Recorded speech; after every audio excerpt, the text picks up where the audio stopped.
नमस्कार। आज हेउची नवेम्बर 8 तारिख शनिवार। आपण मानक पई नेकी आसीछि आज दिनर केतोटी गुरुत्वपूर्ण खबर। सेति पई वीडियो को शेष पर्यंत देखंतु एवं आपनक भल पाइबा स्वरूप गोटे गोटे लाइक कर दियंतु। ता सहित हम चैनल को जदि नुआ आसीछंती चैनल को सब्सक्राइब करी पाखरा आस्थि बेल आइकन को क्लिक करी रखंतु। चलंतु आज दिनर गुरुत्वपूर्ण खबर उपरे नजर पकाइबा। प्रथम खबर, पुणी श्रीमंदिर सुरक्षा व्यवस्था रे त्रुटि। पुणी हिडन कैमेरा नै श्रीमंदिर भितर को प्रवेश कले भक्त। चषमारे हिडन कैमेरा लगाई भितर को प्रवेश करिथिबा जने भक्त श्रीमंदिर जगमोहन धरा पड़िछंती। तांको नाम भरत पांड्या एवं घर अहमदाबाद। से प्रोटोकॉल रे मंदिर भितर प्रवेश करिथिबा सूचना मिलिछि। अवकाश नीति पर जगमोहन रे दर्शन चलीथिबा समय रे भक्त भरत हिडन कैमेरा युक्त चषमा पिंधिथिबा जणा पड़िथिला। तांको जेटीपी अटक रखी गारदरे पचरा उचरा करिबा परे कार्यालय रे तांको ठारू विस्तृत तथ्य निया जाइथिला। एहा परे तांको सिंहद्वार थाना को पठा जाइथिला बोली सूचना मिलिछि। परवर्ती खबर, 2026 मैट्रिक परीक्षा पई आजिठु फॉर्म पूरण। आजिठु 22 तारिख जाए फॉर्म पूरण करि परिबे छात्र छात्री। ए नै माध्यमिक शिक्षा परिषद पक्षरु सूचना दिया जाइछि। रेगुलर एक्स रेगुलर परीक्षा पई ऑनलाइन व्यवस्था होइछि। विद्यालय मुख्यंक द्वारा ऑनलाइन रे फॉर्म पूरण हेबो बोली खबर मिलिछि। परवर्ती खबर, बुला कुकुरंकु नै सुप्रीम कोर्टंक बड़ राय। शिक्षानुष्ठान हॉस्पिटल बस स्टैंड रु बुला कुकुरंकु हटाइबाकू निर्देश। बुला कुकुरंकु हटाई आश्रय स्थल को नेबाकू सुप्रीम कोर्ट निर्देश दैछंती। मामलार सुनानी करी 3 जणिया खंडपीठ एही निर्देश दैछंती। सेही परि एनएच और एक्सप्रेस वे रु मध्य गोरु को हटाइबाकू एनएचएआई को निर्देश दिया जाइछि। तेबे तुरंत रास्ता और जातीय राजपथ रु बुला पशु को हटाइबा पई प्रक्रिया आरंभ हेबो। एथिरे कुकुर सह गाई गोरु को शामिल करा जिवो। एही प्रक्रियार चूड़ांत रूप देबा पई समस्त मुख्य शासन सचिव दायी रहिबे। नचेत अधिकारी को व्यक्तिगत भावे हाजर हेबाकू पड़िबो। राज्य सरकार को सरकारी प्रतिष्ठान चारि पाखरे बाड़ बा पाचेरी पई निर्देश दैछंती सुप्रीम कोर्ट। जहा द्वारा बुला पशु सरकारी प्रतिष्ठान को आसी परिबे नाही। एही निर्देश देशर समस्त जिला हॉस्पिटल स्पोर्ट्स कॉम्प्लेक्स एवं रेल स्टेशन रे लागू हेबो। जेउ जागा को बुला पशु को धरा जाइथिबो सेठारे पुनर्बार छड़ा जीव नाही बोली खबर मिलिछि। परवर्ती खबर, आसंता काली ठारू राज्य रे बढ़िबो शीत, थरिबो सारा ओडिशा। गोटिए बटे खसुची पारद। आसंता काली ठू राज्य रे बढ़िबो शीत। विशेष करी आभ्यंतरीण और पहाड़िया अंचल रे तळमुहा हेउछि पारद। राज्य को उत्तरा वायु प्रवेश सह जलीय बाष्प परिमाण कमिछि। 9 तारिख बेलकू किछि स्थान रे 10 डिग्री पर्यंत खसी पारे सर्वनिम्न तापमात्रा। ट्विन सिटी रे भी आगामी 72 घंटे सर्वनिम्न तापमात्रा 16 डिग्री छुई पारे बोली खबर मिलिछि। परवर्ती खबर, श्रीमंदिर 3 सेवायतों निलंबित कले मुख्य प्रशासक। नाट्यमंडप रे 2 सेवायतों मध्य मारपिट तथा श्रीमंदिर परिसर रे डालडा घी व्यवहार करने प्ररोचना घटना 3 सेवायत निलंबित होइछंती। एने शुक्रवार श्रीमंदिर प्रशासन पक्षरु सूचना दिया जाइछि। प्रकृत रे गत मासरे श्रीमंदिर बाहर काठ निकट रे यात्री मानक ठारू बेआईन भावे अर्थ आदाय करबाकू नै 2 सेवायतों मध्य मारपिट होइतिला। जहा मंदिरर श्रृंखला सुरक्षा और गारिमा को गुरुतर भावे प्रभावित करिछि। एणु सुआर बड़ू सेवक नारायण पंडा एवं खुंटिया सेवक गाजाराम खुंटिया को श्रीमंदिर मुख्य प्रशासक जगन्नाथ मंदिर आईन 1955 धारा 21 क अनुसार 2 मास पई निलंबित करिसंती। सेही भली श्रीमंदिर परिसर रे डालडा घी व्यवहार करबाकू प्ररोचना देइथिबारु महासुआर सेवक बेना महासुआर को 2 मास पई सेवा कार्यरु निलंबित करा जाइछि। श्रीमंदिर प्रशासन पक्षरु एही 3 सेवकों को स्पष्ट भाବରେ चेतावनी दिया जाइछि जे एही निलंबन समय रे सेमाने निजे किंबा अन्य कौनसी सेवायत किंबा व्यक्ति विशेषज्ञ द्वारा कौनसी प्रकार विशृंखला करबाकू अपचेष्टा कले निलंबन अवधि को वृद्धि करा जिवो। एथि सह आहुरी अधिक कठोर श्रृंखलागत कार्यानुष्ठान ग्रहण करा जिवो। श्रीमंदिर परिसर रे महाप्रभुंक नीतिकांति बा भक्त और श्रद्धालुंक श्रृंखलित दर्शन रे कौनसी प्रकार बाधक साजिले संपृक्त सेवायत किंबा अन्य व्यक्ति विशेषज्ञ छड़ा जिवो नाही। श्रीमंदिर मुख्य प्रशासक अरविंद पाढ़ी एने स्पष्ट करिसंती बोली खबर मिलिछि। परवर्ती खबर, ओडिशा रे बड़ घोषणा कले केंद्र मंत्री नितिन गडकरी। भुवनेश्वर स्थित जनता मैदान रे 84तम रोड कांग्रेस समावेश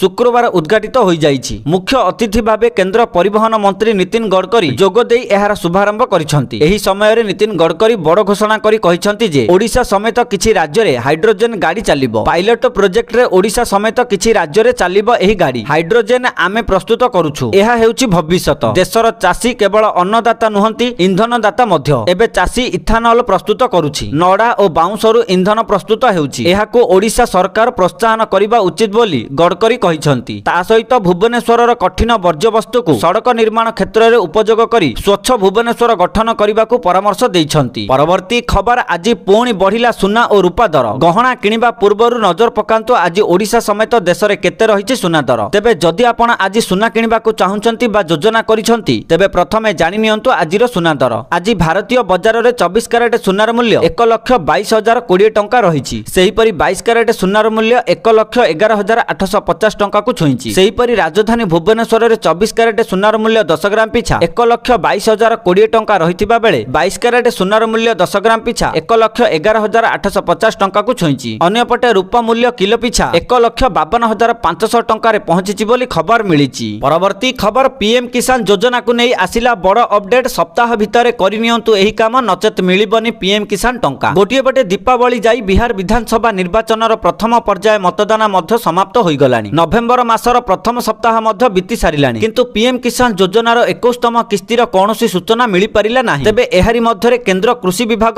ଏହାକୁ ନେଇ ଏକ ବଡ଼ ଅପଡେଟ୍ ଜାରି କରିଛି। ଯାହା ଜାଣିଲା ପରେ ଏହା ଅନୁମାନ କରାଯାଉଛି ଯେ ପିଏମ୍ କିଷାନ ଯୋଜନାର ସହାୟତା ରାଶି ଖୁବ୍ ଶୀଘ୍ର ମିଳିବାକୁ ଯାଉଛି। କେନ୍ଦ୍ର କୃଷି ବିଭାଗ ପିଏମ୍ କିଷାନ ଯୋଜନାର ହିତାଧିକାରୀଙ୍କୁ ଏକ ସପ୍ତାହ ଭିତରେ କିଛି ଜରୁରୀ ପରିବର୍ତ୍ତନ କରିବାକୁ ନିର୍ଦ୍ଦେଶ ଦେଇଛି। ଏହାପରେ ଅନୁମାନ କରାଯାଉଛି ଯେ ବିହାର ନିର୍ବାଚନ ଫଳାଫଳ ଆସିବା ପରେ ଅର୍ଥାତ୍ ନଭେମ୍ବର 14 ପରେ ଯେକୌଣସି ତାରିଖରେ ପିଏମ୍ କିଷାନ ଯୋଜନାର 21ତମ କିସ୍ତି ଆସିପାରେ। ଏହି ଯୋଜନାରେ ସାରା ଦେଶରେ 10 କୋଟିରୁ ଉର୍ଦ୍ଧ୍ୱ ଚାଷୀ ସାମିଲ ଅଛନ୍ତି। ପ୍ରତି 3 ମାସରେ ଥରେ ଚାଷୀଙ୍କ ଖାତାକୁ ସିଧାସଳଖ ଆସୁଛି ପିଏମ୍ କିଷାନ ଟଙ୍କା। ତେବେ ବର୍ତ୍ତମାନ ଯାଏଁ କେବଳ ପଞ୍ଜାବ, ହିମାଚଳ ପ୍ରଦେଶ, ଜାମ୍ମୁ କାଶ୍ମୀର ଓ ଉତ୍ତରାଖଣ୍ଡର କୃଷକମାନଙ୍କୁ 21ତମ କିସ୍ତିର 2,000 ଟଙ୍କାର ସହାୟତା ରାଶି ମିଳିସାରିଛି। ତେବେ କେନ୍ଦ୍ର କୃଷକ କଲ୍ୟାଣ ବିଭାଗ ପିଏମ୍ କିଷାନ ହିତାଧିକାରୀଙ୍କୁ ସୂଚନା ଦେଇ କହିଛି ଯେ ଆଗାମୀ କିସ୍ତି ପାଇବା ପାଇଁ ସପ୍ତାହକ ମଧ୍ୟରେ ନିଜ ନିଜର KYC କରାଇ ନିଅନ୍ତୁ। ଯଦି ହିତାଧିକାରୀ KYC ଅପଡେଟ୍ ନ କରିବେ ତେବେ 21ତମ କିସ୍ତିର 2,000 ଟଙ୍କା ଖାତାକୁ ଆସିବନି। ମିଳିଥିବା ସୂଚନା ମୁତାବକ 25ରୁ 30% କୃଷକ ଏଯାଏଁ eKYC କରିନାହାନ୍ତି। ଖୁବ୍ ଶୀଘ୍ର ଚାଷୀଙ୍କ ଖାତାକୁ ଆସିବାକୁ ଯାଉଛି 21ତମ କିସ୍ତି। ଏଣୁ ଏହାରି ଭିତରେ ଯେତେ ଜଲ୍ଦି ସମ୍ଭବ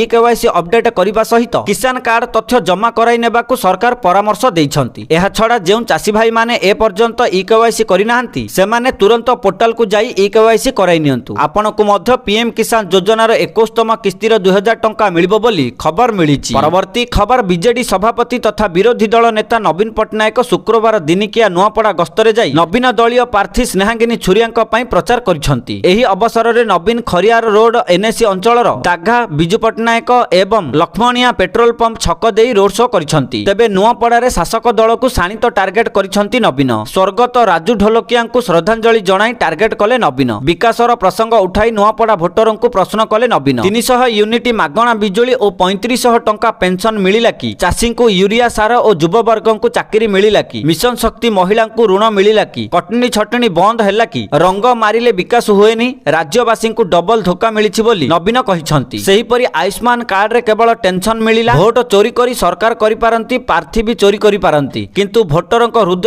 କେବେ ବି ଜିତି ପାରିବେ ନାହିଁ। ଆଜି ବି ଆପଣଙ୍କ ଆଖିରେ ଦୁଃଖ ଓ କ୍ରୋଧ ଦେଖିପାରୁଛି। ଆପଣଙ୍କ ସହ ବିଜେଡି ଓ ମୋ ସହ କିପରି ବେଇମାନି କରାଗଲା ଭଲ ଭାବେ ଜାଣନ୍ତି ବୋଲି ନବୀନ କଡ଼ା ଟାର୍ଗେଟ କରିଛନ୍ତି ବୋଲି ଖବର ମିଳିଛି। ପରବର୍ତ୍ତୀ ଖବର ନୂଆପଡ଼ା ଉପନିର୍ବାଚନକୁ ନେଇ ରାଜ୍ୟ ମୁଖ୍ୟ ନିର୍ବାଚନ ଅଧିକାରୀଙ୍କ କଡ଼ା ଚେତାବନୀ। 9 ତାରିଖ ଅପରାହ୍ନ 4ଟା ସୁଦ୍ଧା ବାହାର ଲୋକଙ୍କୁ ନୂଆପଡ଼ା ଛାଡ଼ିବାକୁ ନିର୍ଦ୍ଦେଶ ଦେଲେ ନିର୍ବାଚନ ଅଧିକାରୀ। ଯିଏ ନୂଆପଡ଼ା ଯାଇଛନ୍ତି ନିର୍ବାଚନର 48 ଘଣ୍ଟା ପୂର୍ବରୁ ସମସ୍ତେ ବାହାରିବେ। ଅସୁସ୍ଥ କହି ଯିଏ ରହିବାକୁ କହିବେ ତାଙ୍କୁ ମେଡିକାଲ ବୋର୍ଡ ପରୀକ୍ଷା କରିବ ବୋଲି ସିଧା ଚେତାବନୀ ଦେଇଛନ୍ତି ନିର୍ବାଚନ ଅଧିକାରୀ। ରାଜ୍ୟ ମୁଖ୍ୟ ନିର୍ବାଚନ ଅଧିକାରୀ ଆହୁରି କହିଛନ୍ତି ଯେ ବର୍ତ୍ତମାନ ସୁଦ୍ଧା ନୂଆପଡ଼ାରୁ ଜବତ ହେଲାଣି 1,22,00,000 ଟଙ୍କା। 1,32,00,000 ଟଙ୍କାର ମଦ ଓ ଅନ୍ୟାନ୍ୟ ସାମଗ୍ରୀ ମଧ୍ୟ ଜବତ ହୋଇଛି। ଏଥିସହ ମିଡିଆ କଭରେଜ ଉପରେ ମଧ୍ୟ ସର୍ତ୍ତ ଲାଗୁ କଲେ ମୁଖ୍ୟ ନିର୍ବାଚନ ଅଧିକାରୀ। 48 ଘଣ୍ଟା ପୂର୍ବରୁ ନିର୍ବାଚନ ସମ୍ପର୍କିତ କୌଣସି କଣ୍ଟେଣ୍ଟ ପ୍ରସାରଣ ନ କରିବାକୁ ଅପିଲ କରିଛନ୍ତି। ଭୋଟରଙ୍କୁ ପ୍ରଭାବିତ କଲା ଭଳି କଣ୍ଟେଣ୍ଟ ପ୍ରସାରଣ ନ କରିବାକୁ ନିର୍ବାଚନ ଅଧିକାରୀ ଅପିଲ କରିଛନ୍ତି ବୋଲି ଖବର ମିଳିଛି। ପରବର୍ତ୍ତୀ ଖବର ଲୋକସଭା ଭବନରେ ଆୟୋଜିତ ସ୍ୱତନ୍ତ୍ର କାର୍ଯ୍ୟକ୍ରମରେ ବନ୍ଦେ ମାତରମ୍ ସଙ୍ଗୀତ ଗାନ କରିଛନ୍ତି ମୁଖ୍ୟମନ୍ତ୍ରୀ ମୋହନ ଚରଣ ମାଝୀ। କାର୍ଯ୍ୟକ୍ରମରେ ମୁଖ୍ୟ ଶାସନ ସଚିବ ମନୋଜ ଆହୁଜା